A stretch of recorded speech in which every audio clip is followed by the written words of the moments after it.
সরকার বিরোধী আন্দোলনে ইরানে নিহতের সংখ্যা ছাড়ালো 500।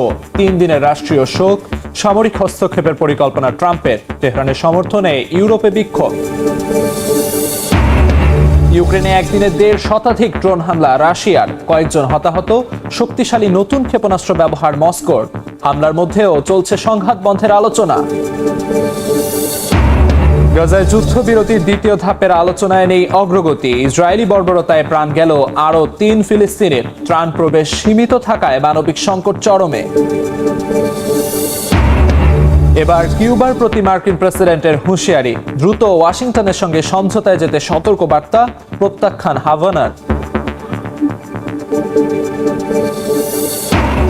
এবং অস্ট্রেলিয়ার দক্ষিণ পূর্বাঞ্চল জুড়ে ছড়িয়ে পড়েছে ভয়াবহ দাবানল। আগুনে নিহত প্রায় 4 লাখ হেক্টর বনভূমি পুড়ে ছাই।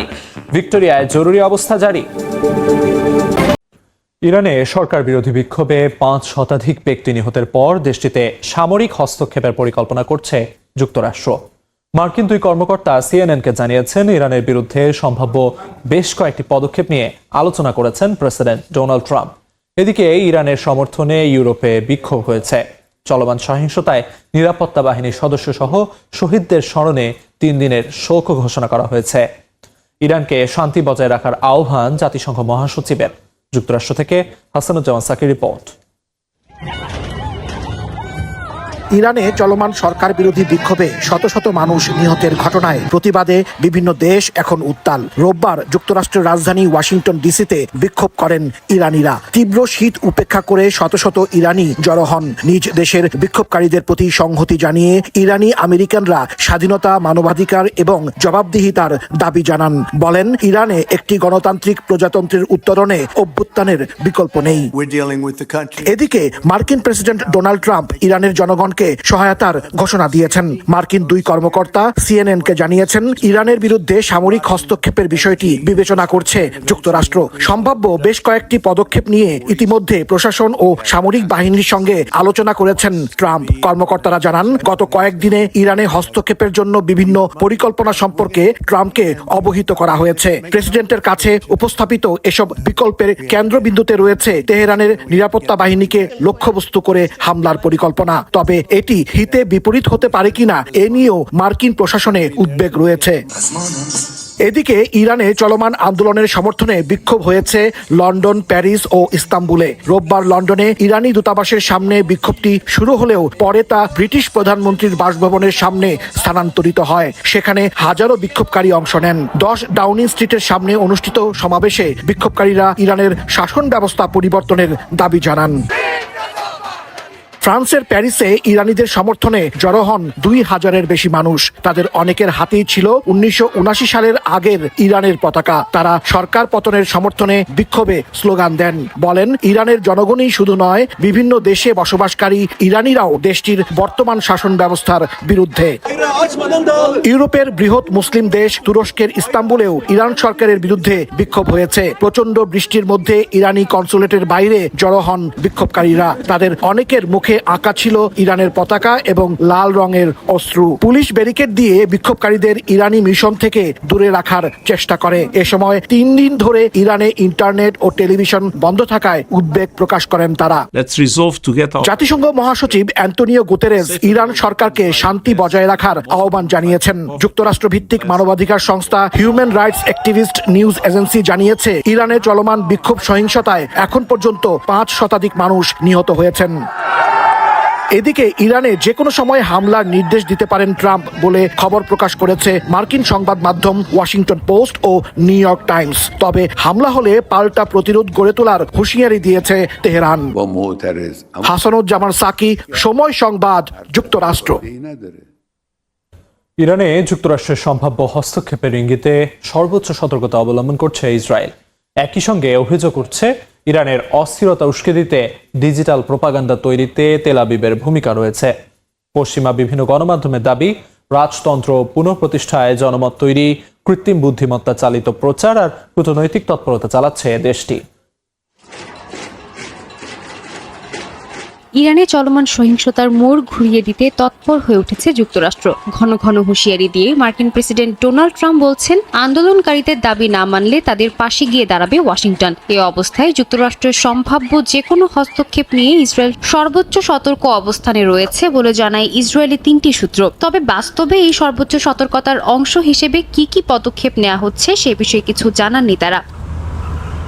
এর মধ্যে ইরানে অস্থিরতা উস্কে দিতে ইসরায়েলের একটি সুসংগঠিত ডিজিটাল প্রোপাগান্ডা নেটওয়ার্ক কাজ করছে এমন অভিযোগ সামনে এসেছে। কানাডার টরন্টো বিশ্ববিদ্যালয়ের সিটিজেন ল্যাব এবং দ্য মার্কার ও হারেটসের অনুসন্ধানের ভিত্তিতে প্রকাশিত প্রতিবেদনে দাবি করা হয়, ইসরায়েল সরকারের পরোক্ষ অর্থায়নে কৃত্রিম বুদ্ধিমত্তা ব্যবহার করে পারস্য ভাষায় খামেনি প্রশাসনের বিরুদ্ধে প্রচারণা চালানো হচ্ছে, যার লক্ষ্য নির্বাসিত যুবরাজ রেজা পাহলেভির পক্ষে জনমত তৈরি ও বর্তমান শাসন ব্যবস্থার বিরোধিতা জোরদার করা। অনুসন্ধানে বলা হয়, ভুয়া অ্যাকাউন্ট ও ডিপফেক ভিডিও দিয়ে হামলার খবর ছড়ানো, এমনকি উস্কানিমূলক পরামর্শও দেওয়া হচ্ছে। 2023 সালে রেজা পাহলেভির ইসরায়েল সফরের পর এই প্রচার তীব্র হয়। তবে বিশ্লেষকদের মতে ইসরায়েলের প্রকাশ্য সমর্থন উল্টো খামেনি সরকারের বিদেশি ষড়যন্ত্র বয়ানকে শক্তিশালী করছে। নেতানিয়াহু এর মধ্যেই সতর্ক করে বলেছেন, ইরান হামলা চালালে পরিণতি হবে ভয়াবহ। সাদিয়া তাসনিম, সময় সংবাদ। ইউক্রেনে 154টি ড্রোন হামলা চালিয়েছে রাশিয়া। এতে ভোরোনেজ শহরে 1 জন নিহত হয়েছেন, আহত হয়েছেন অন্তত 3 জন।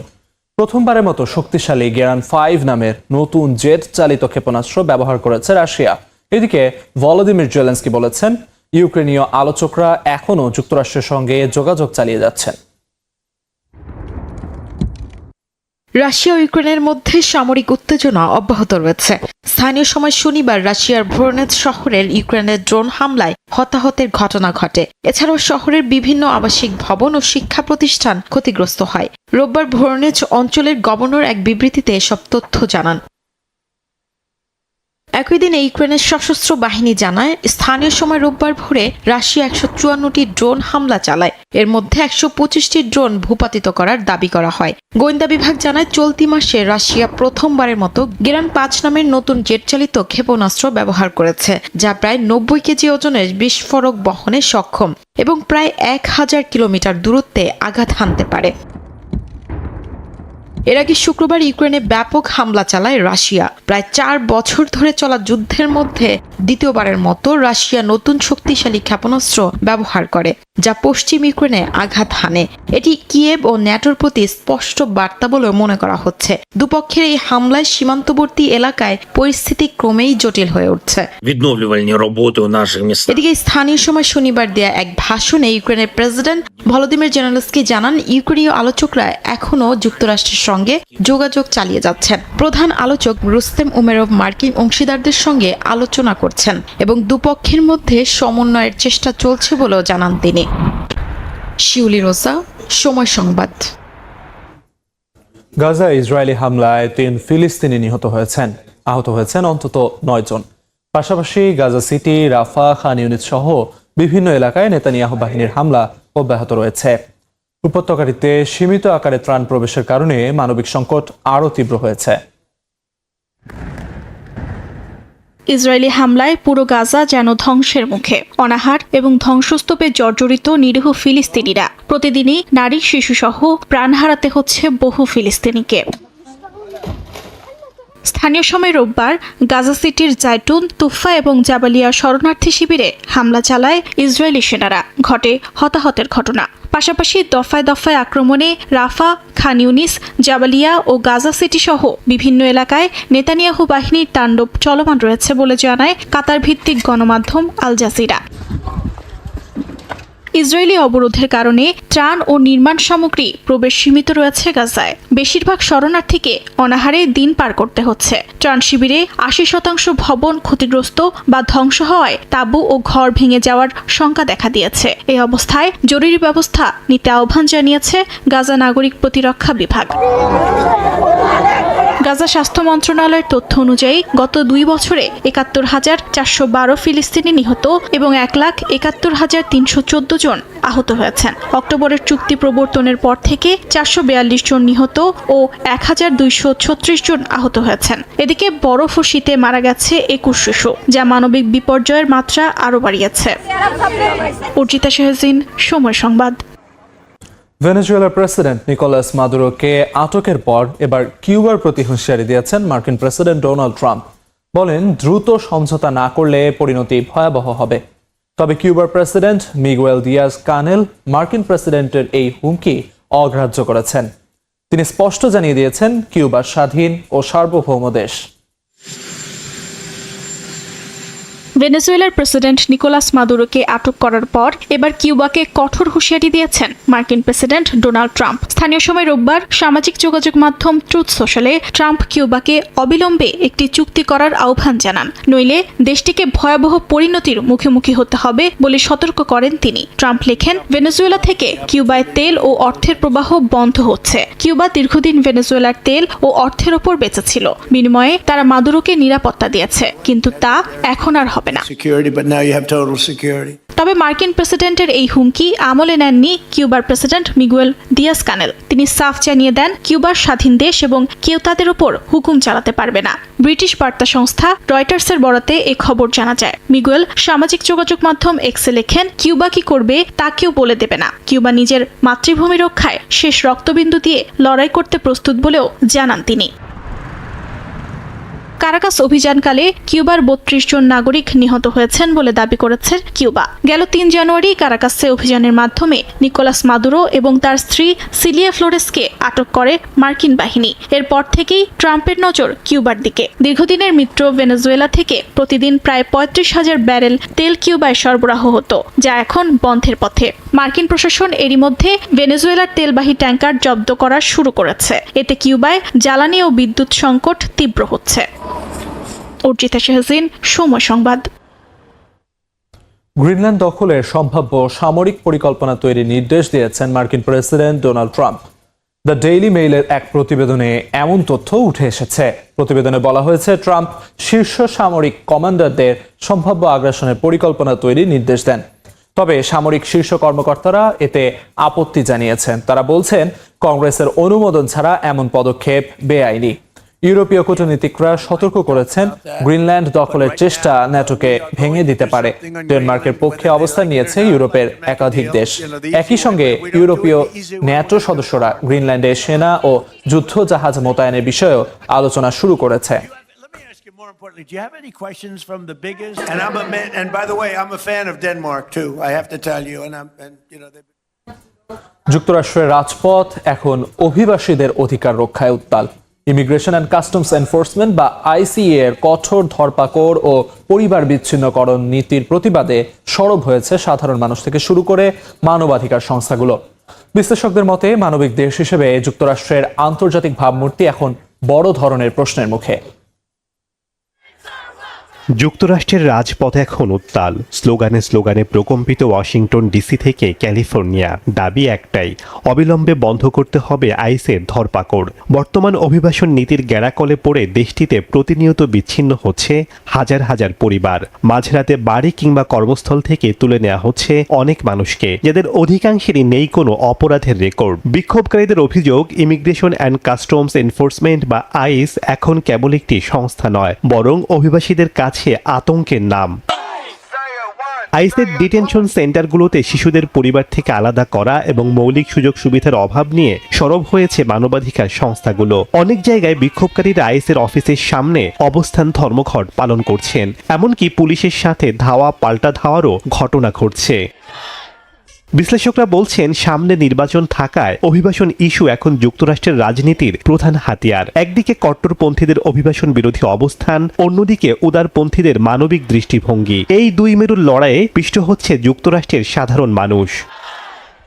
আইস বিলুপ্ত করার দাবি নতুন নয়, তবে এবারের বিক্ষোভে যোগ দিয়েছেন লেখক, অ্যাক্টিভিস্ট এবং অনেক রাজনীতিবিদ। অভিবাসন সমস্যায় যুক্তরাষ্ট্রের এই অভ্যন্তরীণ টানাপোড়েন শুধু হোয়াইট হাউসের মাথা ব্যথা নয়, বরং আন্তর্জাতিক রাজনীতিতেও এর প্রভাব পড়ছে। বিশেষ করে মানবিক দেশ হিসেবে যুক্তরাষ্ট্রের ভাবমূর্তি এখন বড় ধরনের প্রশ্নের মুখে বলে মনে করছেন বিশ্লেষকরা। শেখ সাদি মারজান, সময় সংবাদ। অস্ট্রেলিয়ার দক্ষিণ পূর্বাঞ্চল জুড়ে ছড়িয়ে পড়া দাবানলে অন্তত একজন নিহত হয়েছেন। পুড়ে গেছে প্রায় ৩০০ বাড়িঘর ও স্থাপনা। অন্তত ৩২টি আলাদা দাবানলে ৩,৮০,০০০ হেক্টর বনভূমি পুড়ে গেছে। অস্ট্রেলিয়া থেকে SM আমিনুল রুবেলের রিপোর্টে বিস্তারিত। তীব্র গরমে গত 4 দিন ধরে অস্ট্রেলিয়ার ভিক্টোরিয়া ও নিউ সাউথ ওয়েলস অঙ্গরাজ্যের 32টি অঞ্চলে দাবানল ছড়িয়ে পড়ে। এর মধ্যে মেলবোর্ন থেকে 110 কিলোমিটার দূরের লংউড উপশহরের দাবানলের আয়তন অন্তত 400 কিলোমিটার। দাবানলে 3,50,000 হেক্টর এলাকা পুড়ে ছাই হয়ে গেছে। গবাদি পশুর খামারের জন্য বিখ্যাত এ অঞ্চলে লক্ষ লক্ষ গবাদি পশু ও বন্যপ্রাণী মারা গেছে। পরিস্থিতি বিবেচনায় ভিক্টোরিয়ায় জরুরি অবস্থা ঘোষণা করা হয়েছে। আগুন নিয়ন্ত্রণে আনতে দিনরাত কাজ করে যাচ্ছেন 1,500 দমকল কর্মী এবং 70টিরও বেশি বিমান। এর মধ্যেই বনাঞ্চলের কাছাকাছি কয়েকটি উপশহর আগুনে পুড়ে নিশ্চিহ্ন হয়ে গেছে। অগ্রিম সতর্কতা সত্ত্বেও প্রবল দমকা হাওয়ায় দ্রুত আগুন লোকালয়ে ঢুকে পড়ায় অনেকেই আশ্রয় কেন্দ্রে যাওয়ার সুযোগ পাননি। দাবানল দ্রুত ছড়িয়ে পড়ায় নতুন করে 12টি লোকালয়ের বাসিন্দাদের নিজ নিজ ঘরবাড়ি ছেড়ে নিরাপদ আশ্রয়ে চলে যেতে বলা হয়েছে। এখনো 38,000 ঘরবাড়ি বিদ্যুৎ বিচ্ছিন্ন অবস্থায় রয়েছে। যোগাযোগ ব্যবস্থা ভেঙে পড়ায় প্রত্যন্ত অঞ্চলে খাদ্য সংকট দেখা দিয়েছে। কর্তৃপক্ষ আশঙ্কা করছে যে তীব্র গরম ও শুষ্ক আবহাওয়ার কারণে আগুন কয়েক সপ্তাহ ধরে চলতে পারে। দাবানলে ক্ষতিগ্রস্তদের জন্য $1,95,00,000 আর্থিক সহায়তা ঘোষণা দিয়েছে অস্ট্রেলিয়া সরকার। SM আমিনুল রুবেল, সময় সংবাদ, অস্ট্রেলিয়া। পাকিস্তানের রাজধানী ইসলামাবাদে গ্যাস সিলিন্ডার বিস্ফোরণে বর কনে সহ 8 জন নিহত হয়েছেন। আহত হয়েছেন অন্তত 7 জন। এছাড়াও ধসে গেছে ঘরের একটি অংশ। স্থানীয় সময় রোববার বিয়ের অনুষ্ঠানের পর এ দুর্ঘটনা ঘটে। অতিথিরা তখন ঘরে ঘুমাচ্ছিলেন। স্থানীয় পুলিশ জানায় বিস্ফোরণের কারণ জানতে এর মধ্যেই তদন্ত শুরু করেছেন তারা। হতাহতদের পরিবারের প্রতি সমবেদনা জানিয়েছেন পাকিস্তানের প্রধানমন্ত্রী শাহবাজ শরীফ। তাদের সর্বোচ্চ চিকিৎসা নিশ্চিতে স্বাস্থ্য মন্ত্রণালয়কে নির্দেশ দেন তিনি।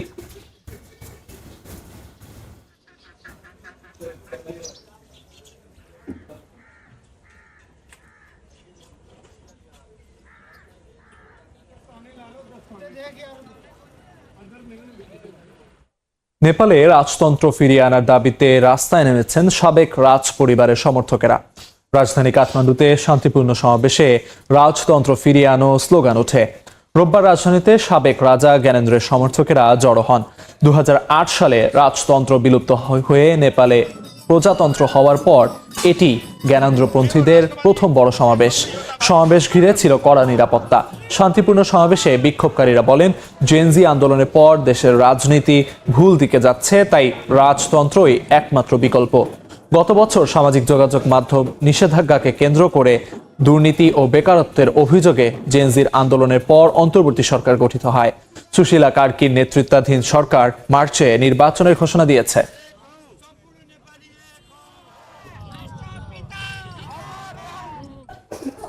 এক সপ্তাহের সংঘর্ষ শেষে স্বাভাবিক হচ্ছে সিরিয়ার আলেপ্পোর আশরাফিয়া এলাকার জনজীবন।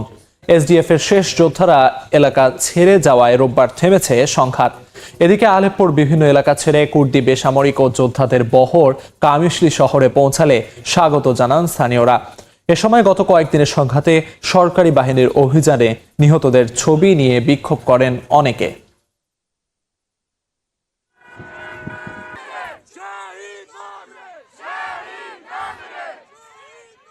যুক্তরাষ্ট্রের হাওয়াই দ্বীপপুঞ্জের কিলাওয়া আগ্নেয়গিরিতে অগ্ন্যুৎপাত শুরু হয়েছে।